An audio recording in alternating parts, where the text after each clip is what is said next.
तो भाई फाइनली भारत ने 1972 के बाद ओलंपिक में अपना कोई गेम जीता है ऑस्ट्रेलिया के खिलाफ। ऑस्ट्रेलिया एक बहुत बेहतर कंटेंडर, हमेशा इस टूर्नामेंट की बेस्ट टीम में से मानी जाती है और इस बार भी ओलंपिक जीतने की दावेदार थी। अपने ग्रुप स्टेज के मैच में, चौथे मैच में भारत ने करारी शिकस्त, हम कहेंगे, ऑस्ट्रेलिया को 3-2 से ये मैच भारत ने अपने नाम किया। और शुरुआत से अंत तक जो भारत ने जिस तरह से डटकर मुकाबला किया वो अपने आप में बहुत ज़्यादा सराहनीय है। और सबसे खास बात ये है दोस्तों कि जब जब ये तीनों चारों मैचेस के हमने जब पोस्ट मैच एनालिसिस किया था, उनमें जो हम कॉमन पॉइंट्स की बात कर रहे थे उन सब को भारत ने यहाँ इम्प्रोवाइज किया है। और उस इम्प्रोवाइजेशन का कहीं ना कहीं रिफ्लेक्शन, या हम कहें कि एक तरह का कन्वर्जन जो है वो रिजल्ट में भी आपको नजर आया। और आज भारत ने ये मैच अपने नाम 3-2 से किया। शुरुआत में ही पहले ही क्वार्टर में भारत ने 2 गोल कर दिए थे, जहां पे पहली जो मैं कमी बार बार एक उजागर होते हुए भारत की नज़र आ रही थी, जिसे हम फील्ड गोल में कन्वर्ट हम नहीं कर पा रहे थे, स्कोर नहीं कर पा रहे थे। वहाँ आज पहला ही जो स्कोर था वो अभिषेक ने बेहतरीन जो है वो फील्ड गोल ड्राइव करते हुए जो है वो, पिछले मैच में भी उन्होंने एक ड्राइव करते हुए, हिट करते हुए जो है स्कोर किया था। और सेम आज के मैच में भी टॉप डी से, शूटिंग सर्कल से उन्होंने एक बेहतरीन स्कोर भारत के लिए किया। उसी क्वार्टर में जो है वो हरमनप्रीत ने बेहतरीन ड्रैग फ्लिक के थ्रू पेनल्टी कॉर्नर में वो कन्वर्ट किया था।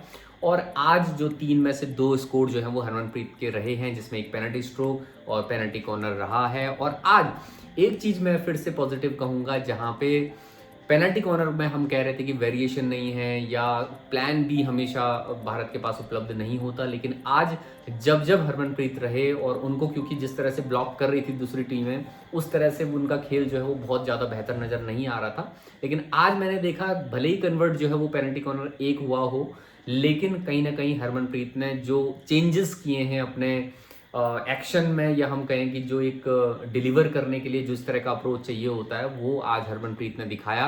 क्योंकि फ्लिक जो है वो अलग अलग एंगल्स पे करते हुए नजर आ रहे थे। कभी वो ग्राउंडेड कर रहे थे, कभी उन्होंने एक्सट्रीम राइट जो है वो ट्राई किया, एक बार उन्होंने जो हैंड गार्ड होता है वहाँ पे भी जो है वो ट्राई किया था, और यानी कि राइट साइड जो है गोलकीपर के, वो भी एक ट्राई करने की कोशिश की थी। हालांकि वो बचाव हुआ था, लेकिन कहीं ना कहीं ये वेरिएशन डिफेंसिव लाइन या जो रशर्स हैं या जो पोस्टमैन है या जो गोलकीपर है, उन सब के मन में कुछ ना कुछ दोहरा जो है वो एक थॉट जरूर लेके आता है कि भाई अब हो सकता है कि अब आप किस एंगल पे जो है वो ट्राई करने वाले हैं, जो भी ड्रैग फिकर है।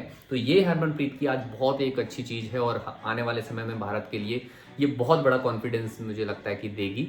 और बाकी फील्ड गोल में जिस तरह से मैं कह रहा हूँ कि फील्ड गोल जिस तरह से आज भारत ने किया, अभिषेक के अलावा एक और स्कोर चौथे क्वार्टर में अभिषेक ने कर लिया था, तकरीबन हो गया था, लेकिन वहाँ पे जो है वो रेफरल के जरिए वो जो डिसीजन था वो रिवर्स करना पड़ा था। लेकिन उसके अलावा जो भी फील्ड में जिस तरह की चपलता या एजिलिटी भारत ने दिखाई है, जिस तरह का सेंस, गेम सेंस आज भारत ने दिखाया है, डिसिप्लिन जिस तरह का दिखाया है, वो बहुत ज़्यादा मुझे लगता है कमेंडेबल है। उस चीज़ को वही चीज़ हम अप्रिशिएट करते हैं तब जाके आपका वो रिजल्ट में नज़र भी आता है। आपने देखा होगा टचेस, बहुत पासेस जो हैं वो बहुत अच्छे आज हो रहे थे, जहाँ पे हरमनप्रीत अच्छे अच्छे स्लैप शॉट खेल के डिफ्लेक्शन के लिए बहुत सारी बॉल्स जो है वो हमें देखने को मिली थी। तो कॉन्फिडेंस लेवल, क्योंकि अटैकिंग लाइन को मैं बार बार क्रिटिसाइज करता रहा हूँ, जहाँ पे मिडफील्ड तो अपना काम बेहतरीन करता है, डिफेंसिव लाइन भी अच्छा जो है वो डट के खड़ी रहती है, लेकिन फील्ड अगर हम देखें, अटैकिंग लाइन जो है वो जब भी अटैकिंग मूव की बात आती है या जब क्रूशियल मूवमेंट्स होते हैं, उसमें कहीं ना कहीं लड़खड़ाते हुए मुझे ऐसा लगता था कि भाई जो मिस ट्रैपिंग होती थी वो अटैकिंग लाइन की सबसे बड़ी एक जो कमजोरी थी भारत में, वो आज जो है वो उजागर नहीं हुई।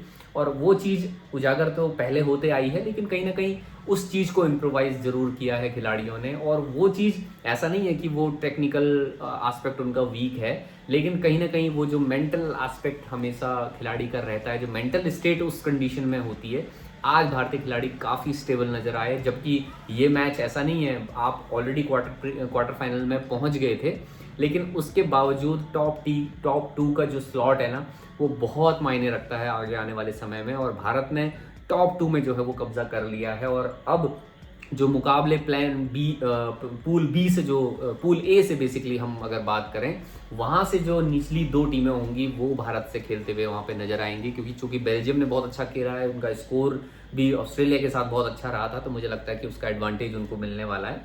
लेकिन कुल मिला के अगर देखें तो तो ये सारे जो नेगेटिव पॉइंट्स थे वो भारत ने आज काफ़ी फुलफिल किए, जिनको पॉजिटिविटी की तरफ, भारत पॉजिटिव अप्रोच की तरफ नज़र आ रहा था।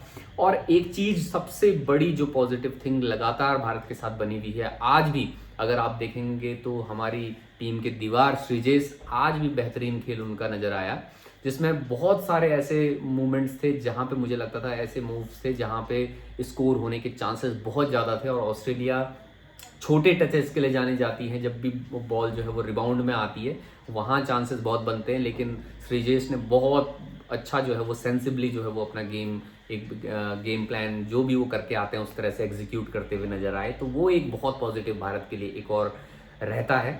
तो चीज़ें जो हैं वो सुधरती भी आ रही हैं। मुझे ऐसा लगता है कि ये चीज़ जो ऑस्ट्रेलिया को भारत ने इस तरह से हराया है वो बहुत बड़ा कॉन्फिडेंस भारतीय खिलाड़ियों को देने वाली है। और ये 16 के 16 खिलाड़ी मुझे अब तो लगता है कि 100% आपको मेडल लेके देंगे, क्योंकि अब तक की जो सबसे बढ़िया टीम है, हम कह रहे थे कि बेल्जियम और ऑस्ट्रेलिया, दोनों टीमों को भारत ने बहुत अच्छा खेला है। कुछ कमियां पिछले मैच में रह गई थी, लेकिन इस मैच में वो सारी कमियां भी पूरी की हैं।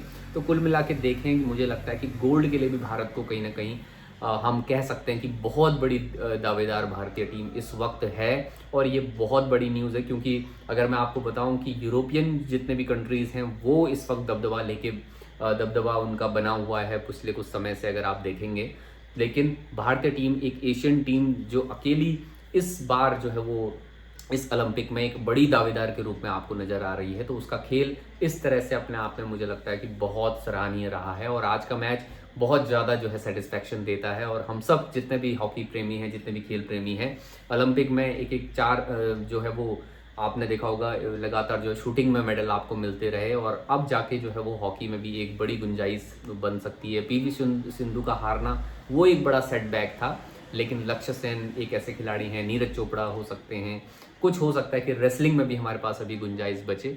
उम्मीद यही है कि हॉकी एक बार फिर से जिस तरह से टोक्यो ओलंपिक में हमने उसको रिवाइव किया था, आगे भी हम अपने मेडल को ब्रॉन्ज से सिल्वर और गोल्ड तक लेके जाएंगे। तो यही उम्मीद है, आगे भी हम अब इस तरह से टीम इंडिया को चीयर करते रहेंगे। फिलहाल इस वीडियो में इतना ही। और आपका अगर कोई एंगल, कोई ऐसा एनालिसिस का पार्ट अगर आपका कुछ आपको लगता है कि सजेस्ट करना चाहते हैं आप, तो ज़रूर कमेंट बॉक्स में हमें लिखें। उसे भी हम अपने नेक्स्ट वीडियोस में कोशिश करेंगे कि उन एंगल्स को कवर करने की कोशिश करें। तो फिलहाल इस वीडियो में इतना ही। बहुत बहुत धन्यवाद।